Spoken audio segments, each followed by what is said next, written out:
At the North Pole, temperatures can plummet to negative 45 degrees Celsius. On the dark side of the Moon, the temperature is minus 220 degrees. Out in the deepest reaches of space, the average temperature is 270 below, or 3 degrees Kelvin, just 3 degrees above absolute zero. But the coldest place in the universe isn't light years away.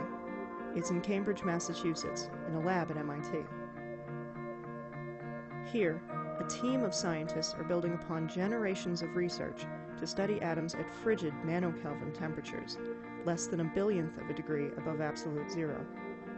That cold, these atoms enter a new state of matter called a bose-einstein condensate, or BEC, a discovery which delivered the 2001 Nobel Prize to MIT professor Wolfgang Ketterle.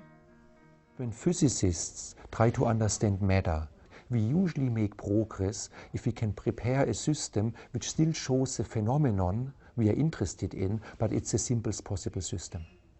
And often one way to study new phenomena in nature is try to study them at very low temperature. When you cool down water, the water gets colder, everything slows down a little bit, but something special happens when you reach the freezing point. Then suddenly the liquid turns into a solid. We have now formed a phase of matter which has profoundly different properties. And you can experience them. I mean, you can experience the difference when you jump into a swimming pool and the water is frozen. So what we wanted to observe was a phase transition in a very cold gas. So you can see nothing happens, millikelvin, microkelvin, colder, colder, colder, nothing happens. But then when we go from maybe a microkelvin to a few hundred nanokelvin, just a very small step, at that moment the phase transition to a new form of matter happens.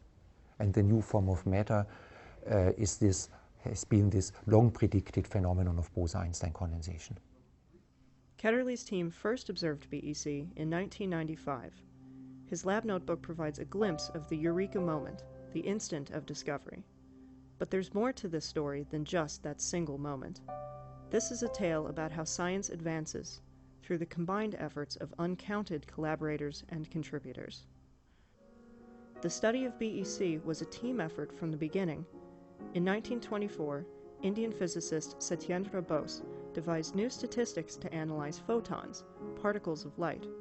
But no one would publish his radical ideas, so he wrote to the most famous physicist of his time, Albert Einstein. Einstein extended Bose's new mathematics from light to atoms, forming the basis for BEC theory. But it remained unclear if the equations were anything more than abstractions. When Einstein derived the equation for Bose-Einstein condensation, he said almost verbally, "The equations are pretty, but is there any truth to it?" Over the next decade, other researchers explored Bose and Einstein's math and predicted something surprising. If a gas could be kept from becoming liquid or solid, then at very low temperatures it would form a fundamentally new state of matter. But BEC would remain just a theory for decades, until the invention of a crucial technology, lasers. Like BEC, lasers emerged from decades of research collaboration. The theoretical framework behind lasers was proposed in the early years of the 20th century, but the first working laser wouldn't be built until 1960. Today, lasers are central to the work in Ketterle's lab. All of the 10 plus beams of yellow laser light that travel through our experiment all come from this box right here. So when the light's coming out, it's about 1,000 times more powerful than your typical laser pointer, and it's squeezed down into a beam that's less than a millimeter in diameter. So it looks extremely bright if you actually see it hit any surface. The beam travels through optical elements that reshape it before it reaches its final destination on the other side of the room. If I walk through some of the labs and I see the laser beams bouncing back and forth between mirrors, I love it. It's elegant. It's laser light. It's cool. It was only in the 80s that lasers became a tool for cold matter physicists, when teams of researchers developed laser cooling, a technique that cools atoms nearly enough to form BEC.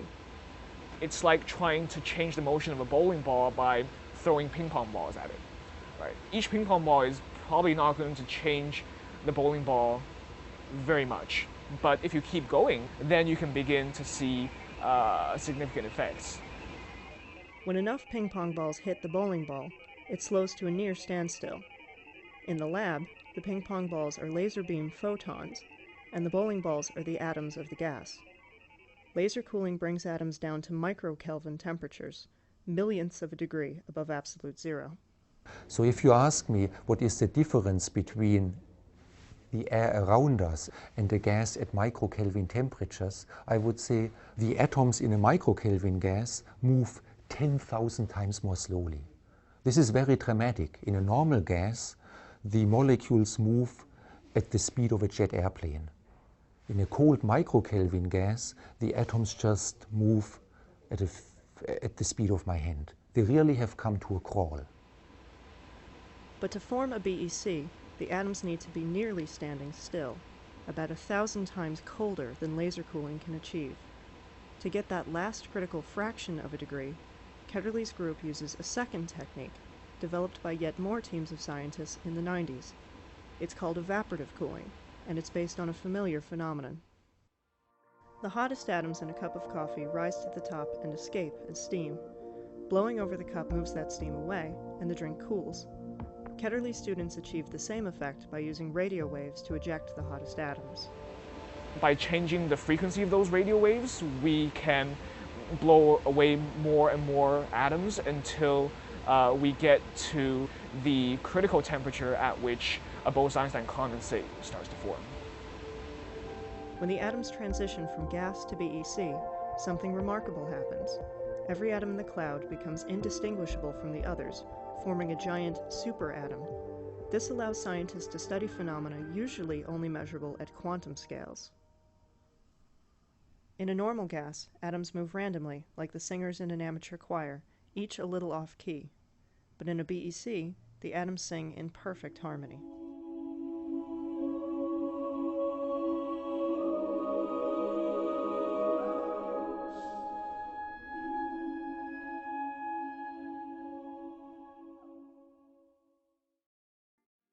Ketterle's Nobel Prize was awarded for one moment of discovery, but as he points out, that discovery would have been impossible without decades of collaborations that produced the technologies his experiments require.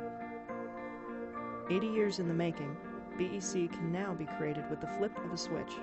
It's become an important tool for a new generation of scientists studying extreme states of matter. This is how science gets done. Today's Nobel-caliber work becomes a stepping stone to whatever may be next. It's actually a thrill to create situations where nature behaves in a way which nobody has seen until now. One can say, well, we have discovered all the continents, there is no island anymore to be discovered, it's harder and harder to discover new animals, but in science, that's still the place where discoveries take place. And that's a thrill.